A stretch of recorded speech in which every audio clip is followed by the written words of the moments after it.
everybody? My name is James DeFiore, and this is Black Belt Sunday Report. I just interviewed Sherry DeNova. She's the former MPP for Parkdale High Park, and she's also a trailblazer in her own right. And we talked about the Doug Ford Greenbelt Scandal. And what I found interesting is that she seems to think, and I'm not sure if I agree with her or not, and that's not saying that I know better or worse. She seems to think that there is a way for regular people to fight against a system that is clearly rigged against us. And I actually found it kind of inspiring. And she kind of made me feel like she reminded me of when David Wallace talks about the 99% and about how it's time for people who don't have skin in the corruption game to actually start doing something in order to change the system that we have and reelect people or force resignations and things like that. Also this week, we talked a little bit about the Plymouth Brethren Christian Church and how in Chicago, in a suburb of Chicago called Barrington, there is a scandal sort of brewing, also a land scandal, which is interesting, where the Plymouth Brethren Christian Church had purchased or tried to purchase a piece of land from the county in Cook County and turn it into a private worshiping area along with a private school that sells liquor inside the building, the same building that houses the private school. And the mainstream media had caught attention, had decided to pay attention to the Chicago scandal. And now NBC News is talking about the Plymouth Brethren Christian Church. I find that to be promising. I'm not too excited.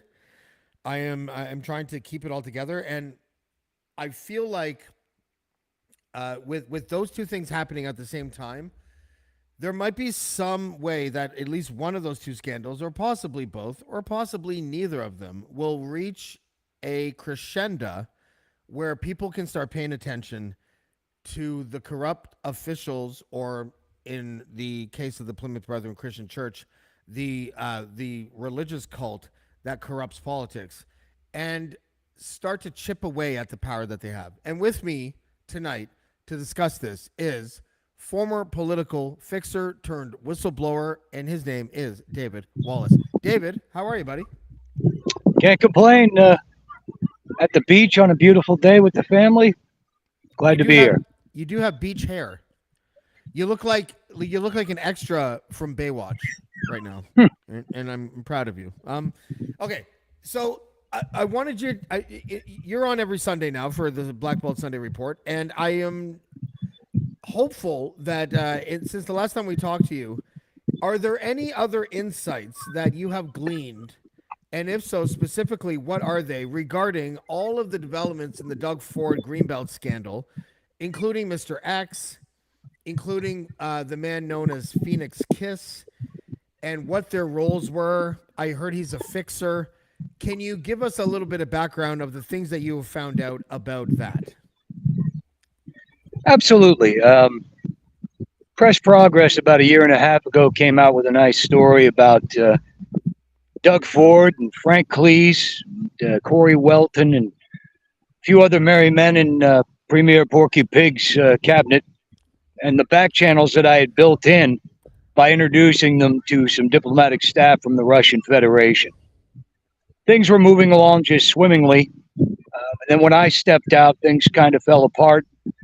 And inevitably, what happens when a useful idiot such as Doug Ford and his people, the Dean Frenches and people of that the world step in, they pick up with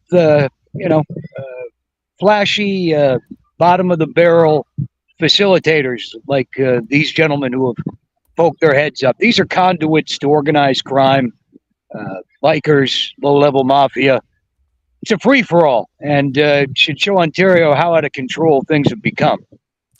Why is the picture that I'm showing here significant, where Frank Cleese is standing beside Mr. X? which I is his name John Mutton? Is that the name? I believe so. Yeah, apparently it was some Bentex mayor from someplace. Small potatoes, a bridge to bikers mostly, outlaw biker gangs, drug dealers, things of that nature. He fits right in with Ford.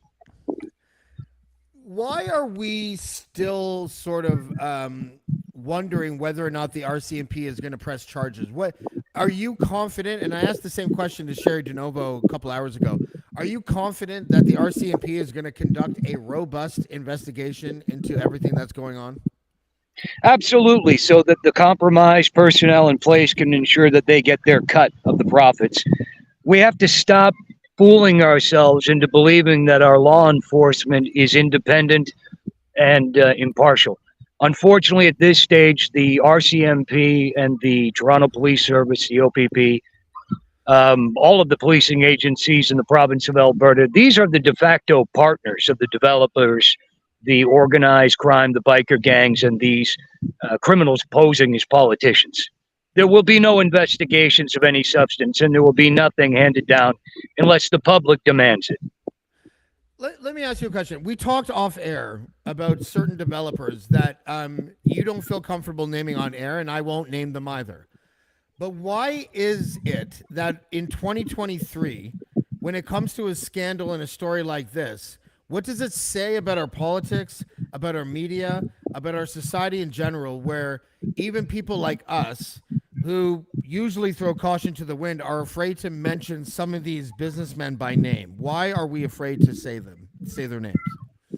Well, we're afraid because we'll end up dead. Our loved ones will end up beaten or raped or otherwise injured. These are very vicious street thugs. That's what they are. You'll look in the Klondike papers, you'll see the meetings that I had with these very developers in Vaughan, the ones who paid for my transportation to and from their offices. Right along the time Patrick Brown was going to be gifted Brampton to keep his mouth shut and to abandon the fight. The same situation is people like Del Duca and Horvath, who are given their own fiefdoms in places like Hamilton. This is a corrupt system. People are afraid because the policing agencies that are there to protect the general public are the partners of these criminals. There is nothing independent. I'm not talking again about the rank and file of these policing agencies. What we're talking about is the brass that have cut their own political deals. Think of Taverner at the OPP, fixers for crime families. So that's why we're afraid, and it's bullshit. Pardon my language, but it's time that the general public stand up and call a spade and stamp out this correction. If we're waiting for policing agencies to conduct an investigation, how's that one in Alberta working out for Jason Kenney and the identity theft? Well, it's time to forget about the police. It's time to forget about these people coming to your aid. Nobody's coming. If you're going to get something done, people of Ontario, people of Canada, you're going to have to do it yourselves now. But if police are beholden to organized crime, and if politicians are beholden to organized crime, what is a regular citizen going to do? Well, it's very simple. As I said before, the MPPs and the MPs, that's the power base. The people need to go to their MPPs and their MPs and demand Doug Ford's resignation. Because when these people believe that their free ride is over, they'll step on the gas and get rid of the fat bastard themselves. That's how you start. Number two, if you get Ford out, you get these people out, instead of just calling for a Liberal or an NDP to take the place of the thief that just left so they can set up their own scam, we need to have citizens come forward. We need people from these communities that are affected to stand up and take the oath of public office and run and clean up the goddamn trash. Without that, we are screwed, because without that power, we can't remove the policing and the judiciary that is backstopping this egregious crime. Okay. And then before we pivot away to Pierre Poilievre, who is Phoenix Kiss that you know of, and what is his connection to the Greenbelt Scandal? I just want to preface this by saying that there is a possibility that I will be interviewing him. I've spoken to him yesterday, and it looks like Tuesday night I'm supposed to interview him. what is a guy like that? What is his role in this? And why are we seeing his name in print when normally when we have a situation like this, we don't normally see the fixer's name in print? What is different about this situation where we see his name in print? This guy's no fixer. I mean, look, he's a flash guy. From what I've heard, I don't know this man. From what I've heard, he's a low-level guy who's friendly with strip club owners and crackheads and crack dealers, and he fits right in with Ford Nation. Somehow they let people like this in, and this is why we end up with this rancid stew of corruption where things go out of control. Real professionals keep things under wraps. There are no professional thieves in Doug Ford's cabinet. The problem is it's become so brazen that, you know, strip club knockoffs like Mr.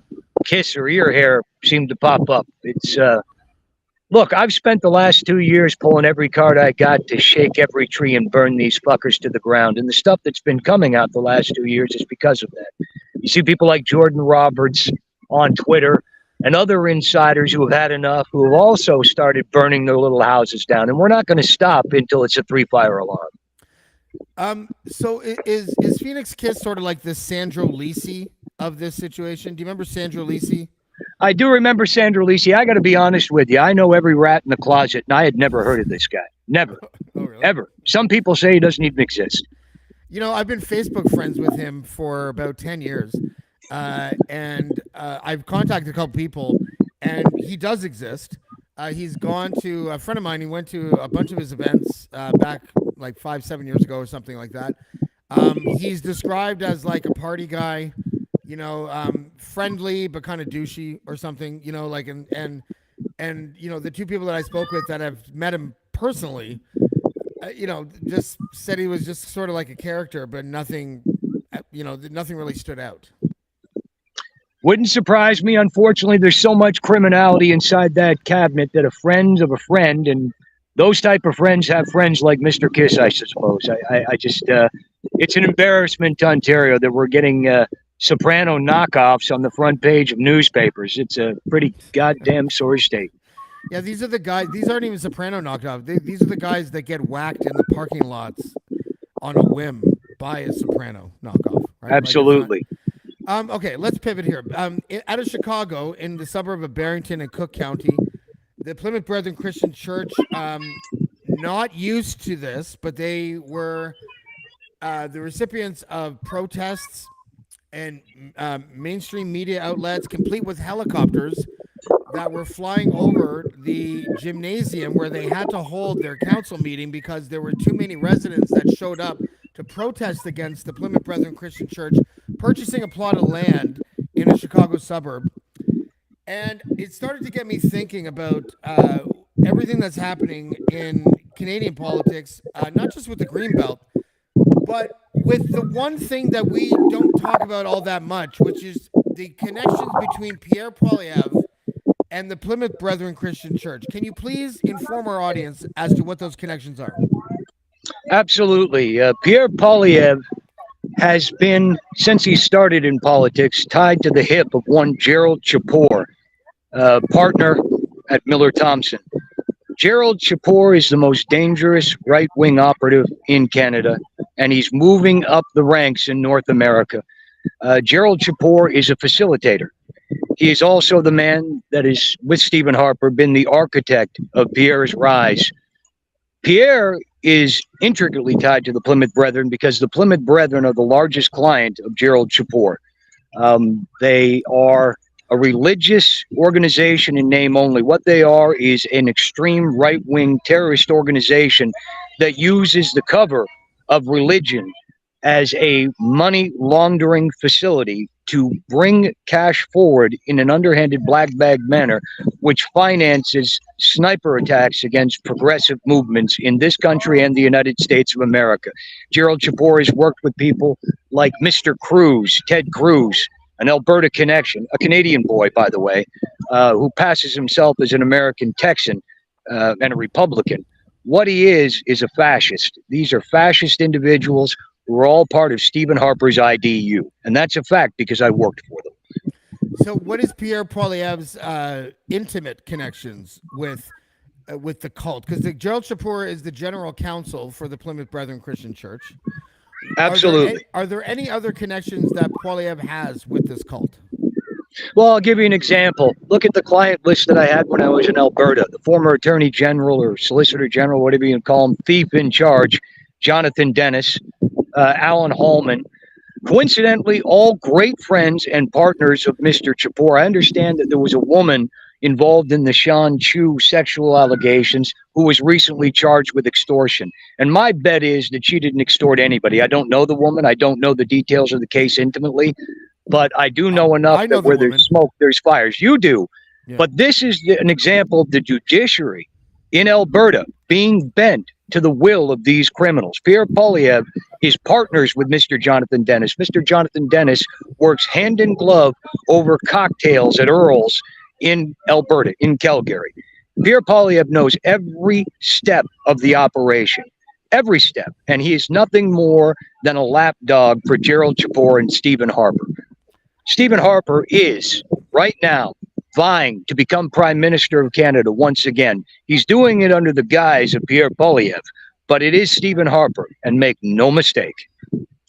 So do you think that, so Stephen Harper, behind the scenes, reminds me a little bit of the way that, and a lot of people don't really understand this, the way that Brian Mulroney still is amazingly powerful for a man his age and for a man who's been out of office for so long.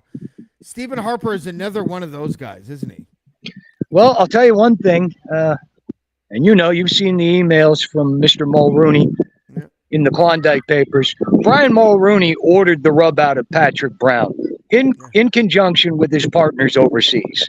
And there are a myriad of reasons about it. Read Patrick Brown's book. He'll talk about his little hotel meeting with Mr. Mulroney. Yeah. Brian wanted to shoehorn his idiot daughter into the leadership. All the plans were set, and it was going to go swimmingly until she opened her mouth. Then the jig was up. Doug Ford was a compromise candidate for the criminals. He was perfect for the job, but he's gotten a little too reckless because the professionals that were once affiliated with his regime during the first reign before his second election, they've left ship. People like Dean French, a very colorful character, he knew how to keep a lid on things to a degree. Unfortunately, he couldn't resist giving himself a patronage appointment or his friends. So the wheels started to come off, and now independent media and the public are starting to notice things thanks to shows like yourself. Well, I don't know how many people are watching this show, but we try our best to at least give what we think is the type of information that people can use in order to make decisions about what they want to see in government. Along that line, you and I, just to take a step back from these two stories for a second, you and I are, we'd like to announce anyways, that David and I are going to be, have started recording a podcast series that takes the major stories out of the Klondike Papers and a couple of other stories as well. We're gonna produce. We've started recording a pod series that, if you guys remember last year, Jesse Brown did a pod series on David called Ratfucker. It was a good series. It was the most popular podcast last year. However, it didn't really even scratch the surface of what is in the Klondike Papers. And not only that, but it did kind of take a lot of the stuff that you and I worked on, and Jesse Brown kind of reclaimed it for his own. And that's fine, whatever. That's par for the course. Our pod series is going to be about 100 times more powerful in the sense that you and I are working closely together. You and Jesse Brown only met once or twice. You guys don't know each other. Jesse Brown wanted to seem impartial and everything, and I feel like the work might have been impacted a little bit. Like I said, again, it was a good series. I'm not trying to take anything away from Ratfucker, but if you like Ratfucker, you're going to fucking love what we have in store for you, because it takes Ratfucker and injects it with speedballs, and then it makes it flop about a half ounce of MDMA, and then you are going to see what really happens in the scenes, and to see a very uncut version of what political fixing is really like. It's not going to be a reporter's impartial view of a fixer that they're not sure is legitimate or not, which is what Jesse Brown's kind of pod series was. And again, I'm not saying it wasn't good; it was entertaining. But ours is going to be a little bit, not a little bit, but a lot more cutthroat, a lot more specific, a lot more daring. And I want to get your feelings because on the pod series that we're about to release, probably on Halloween, I want to know what it's like to be a political fixer. And the only one that I can think of in memory in the United States or Canada who has decided to open up his closet and then throw all of the skeletons onto the internet, which I've never seen a political fixer do before. How does it make you feel? Is it therapeutic? Did you need to do it? Did you feel guilty? Like, what are the motivations for doing this for you? Oh, there was a couple of motivations. Number one, did I feel guilty? I mean, things got out of control.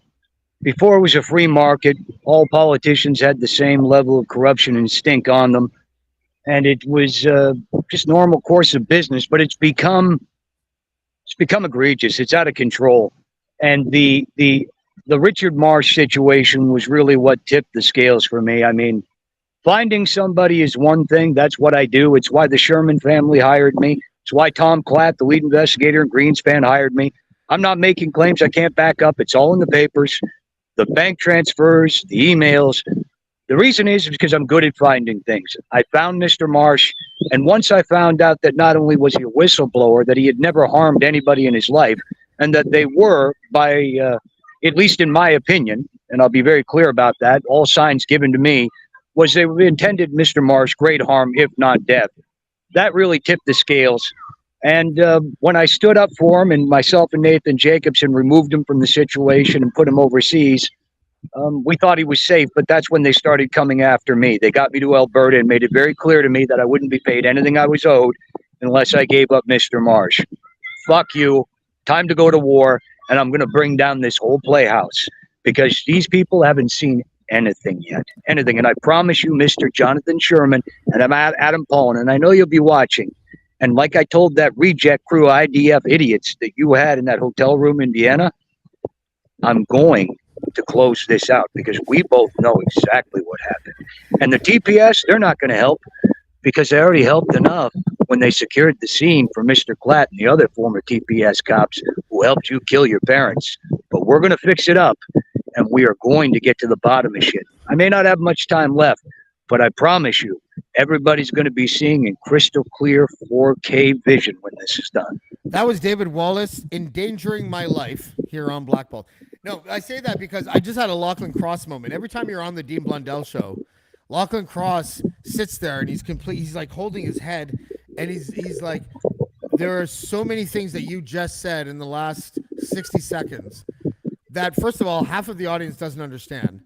And second of all, the half that do are probably like, oh my God, James is going to have to go into hiding now. We're talking about the Sherman murders.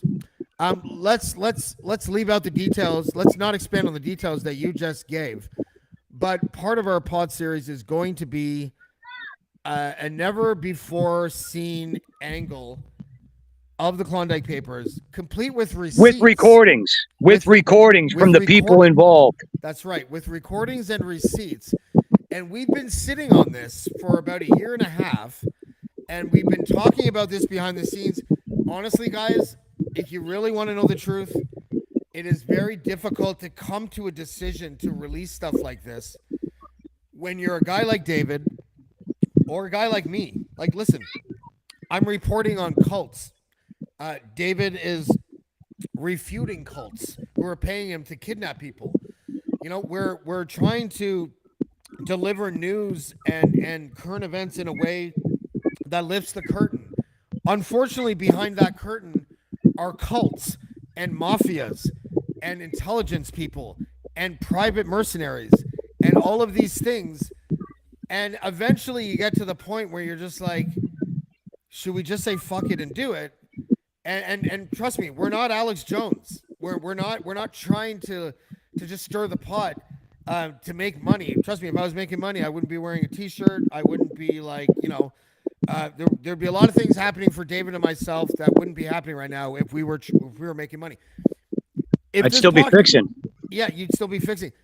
This podcast, to be perfectly honest with you, might do really well.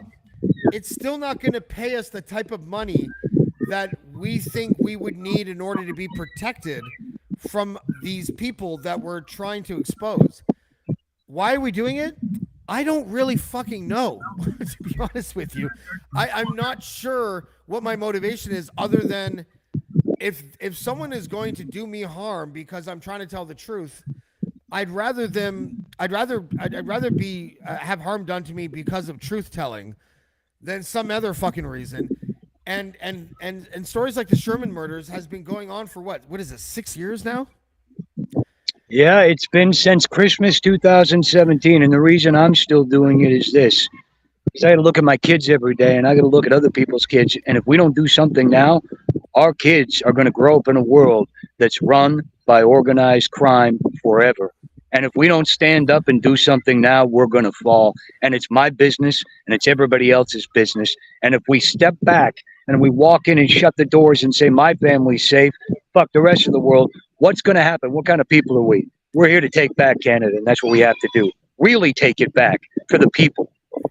For our kids. It is kind of a, and I mean this sincerely, I'm not trying to be funny, but it's kind of a fucked up situation where the people standing up to try to expose the corruption and the crime that goes on behind the scenes in politics and media and corporations are people like you and I. I'm not trying to like say that you and I are awful people, but we are not heavies in this country. We are not powerful people in this country. We just happen to be good at digging up dirt and happen to be good at getting ourselves dirty sometimes in order to figure out what the fuck is going on. And I'm just a little bit tired of nibbling the edges of these stories. And I'm really thankful to be working with you on this. I think people are going to be completely fucking shocked when they find out what we know and what we're putting together. Please also keep in mind that the good folks at Crier Media and the attorneys that we have are going to go through all of these things with a fine-tooth comb, and they're going to be able to give it the green light. And we are going to give you things and stories that no other outlet is going to give you. And I'm not usually got to promote myself like this and the work I'm about to do like this. I'm usually pretty casual about this shit, but this is a little bit different. And I think maybe I should just say thank you, because you're kind of the straw that stirs the drink in all this. So I appreciate the work that you've done and the work that we're about to do together.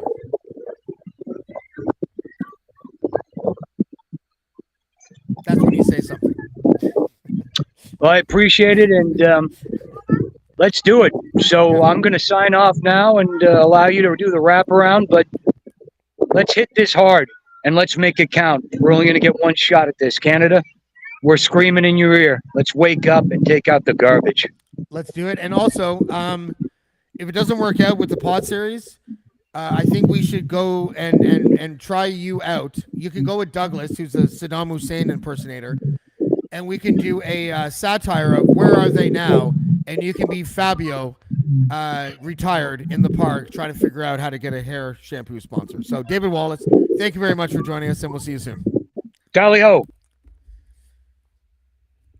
There's nothing better than when you go on like a 2-minute spiel kind of rant that you think is powerful, and then you throw it to a person and they just sit there for 20 seconds. They say nothing.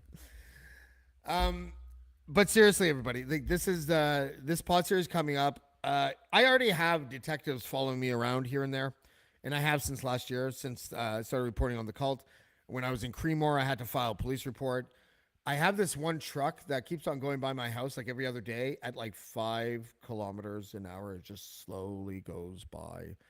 And now I just wave to him. I feel like Robert De Niro in Goodfellas when him and Ray Liotta are in the diner, and they get out of the diner, and there's 2 FBI guys sleeping in the car, and he goes up to them and he knocks on the window, and he goes, "Come on, fuckos, let's go for a ride," and gets them to follow him. I feel like that sometimes. It's kind of surreal. Like, you don't want to.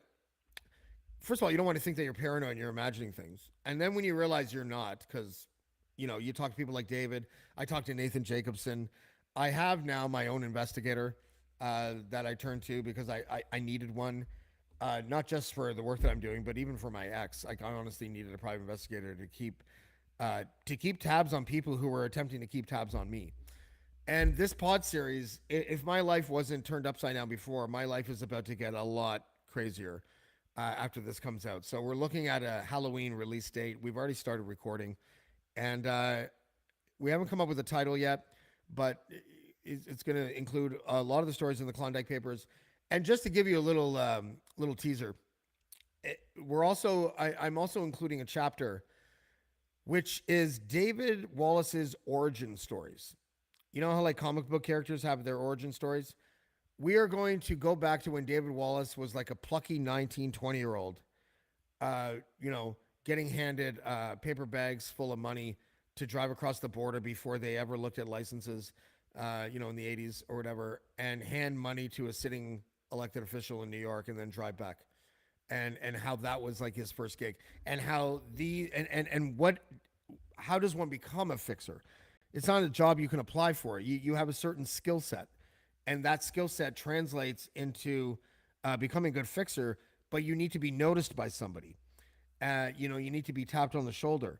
And then if you do good work for that person, they pass you off, and then you get known in parties, then you get known in strategist circles and operative circles. The origin story of Ratfucker is going to be fucking mind-blowing to you guys. It's going to be crazy. So I'm really looking forward to that. Tomorrow on the show, by the way, we have Darren Shady, who is a guy I've known since like grade 6. He is a real-life Fast and the Furious kind of guy. He's a race car designer and engine builder, and he has won a ton of competitions with his automobile. I wonder if I have a picture on hand here, because if I do, it's going to be dope. And I do not, but I will tomorrow, I promise. No, I don't. That's too bad. Anyways, Darren Shady will be here. Dude, when you see this guy's cars, if you're a car person, you like race cars, you like Fast and the Furious, you're going to really enjoy what Darren Shady has to offer.